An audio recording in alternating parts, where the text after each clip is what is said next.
नमस्कार। चलिए आज नागालैंड के रंग बिरंगे लोक नृत्यों की दुनिया में चलते हैं। आज जो हम समझने वाले हैं उसे इस तरह से तैयार किया गया है कि एग्जाम में आने वाले सारे जरूरी फैक्ट्स आपको एकदम आसानी से याद हो जाएंगे। तो इस टॉपिक को पूरी तरह से समझने के लिए हम इसे 4 हिस्सों में देखेंगे। सबसे पहले नृत्य का असल मतलब क्या है, फिर मशहूर नागा वॉर डांस के बारे में जानेंगे, उसके बाद त्योहारों से जुड़े डांसेस और आखिर में इन सभी नृत्यों में क्या कुछ कॉमन है जो इन्हें एक दूसरे से जोड़ता है। चलिए तो सबसे पहले ये समझते हैं कि नागालैंड की संस्कृति में डांस का असली मतलब क्या है। ये सिर्फ एंटरटेनमेंट नहीं है, बल्कि इससे कहीं ज्यादा गहरा और जरूरी है। देखिए, ये डांस सिर्फ एक परफॉर्मेंस नहीं, बल्कि नागा लोगों की जिंदगी का एक आईना है। इनमें उनकी जीत का जश्न है, फसल की खुशी है और पूरे समुदाय की एकता की एक जबरदस्त झलक मिलती है। उनका हर एक कदम मानो एक कहानी कहता है। तो अगर इसे बिल्कुल सिंपल तरीके से याद रखना हो तो बस ये एक फॉर्मूला याद रखिए। नागालैंड में डांस का मतलब है जिंदगी, कल्चर और परंपरा का संगम। बस यही इसका असली सार है। अच्छा, अब बात करते हैं नागालैंड के सबसे प्रसिद्ध और पावरफुल डांस की, नागा वॉर डांस। ये डांस उनकी वीरता और शौर्य का प्रतीक माना जाता है। तो एक सवाल जो मन में आता है और एग्जाम में भी आ सकता है कि ये इतना शक्तिशाली डांस आखिर किया क्यों जाता है, इसके पीछे का मकसद क्या है। देखिए, इसके 2 मेन कारण हैं। पहला तो ये कि जब वो किसी दुश्मन पर जीत हासिल करते हैं तो उसका जश्न मनाते हैं, और दूसरा अपने समुदाय के जो योद्धा हैं उनकी ताकत और बहादुरी को सबके सामने दिखाने के लिए। और इस डांस की खासियत देखिए जरा।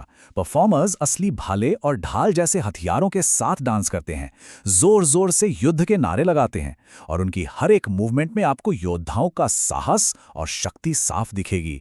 उनके कदम आप कह सकते हैं किसी जानवर का शिकार करने जैसे, या दुश्मन पर हमला करते हुए एक सैनिक की तरह होते हैं।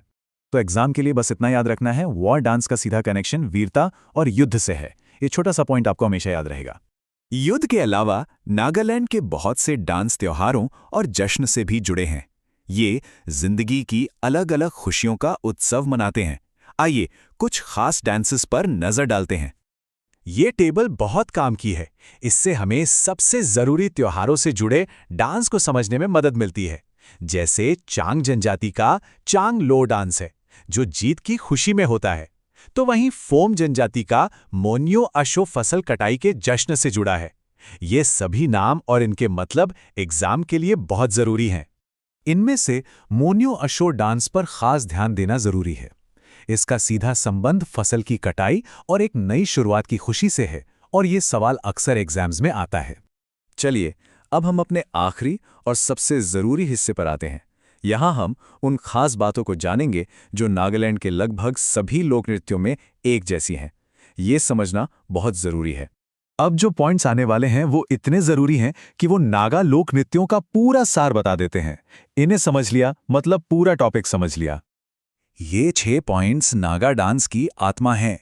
ध्यान दीजिए कि ये सभी डांस ट्राइबल हैं और हमेशा ग्रुप्स में ही किए जाते हैं, जो उनकी कम्युनिटी वाली भावना को दिखाता है। म्यूजिक के लिए लकड़ी के बड़े बड़े ढोल, जिन्हें सुंकुंग भी कहते हैं, और बांस से बनी बांसुरियों का इस्तेमाल होता है। और हाँ, रंग बिरंगे पारंपरिक कपड़े और महिला पुरुष दोनों की भागीदारी तो इनमें आम बात है। तो आखिर में हम वापस उसी मेन आइडिया पर आते हैं।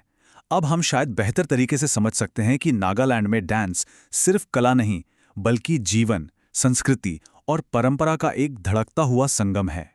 और ये हमें एक आखिरी सवाल के साथ छोड़ जाता है कि कैसे ये इतने जीवंत परफॉर्मेंस पुरानी परंपराओं को आज के ज़माने में भी जिंदा और रेलेवेंट बनाए रखते हैं।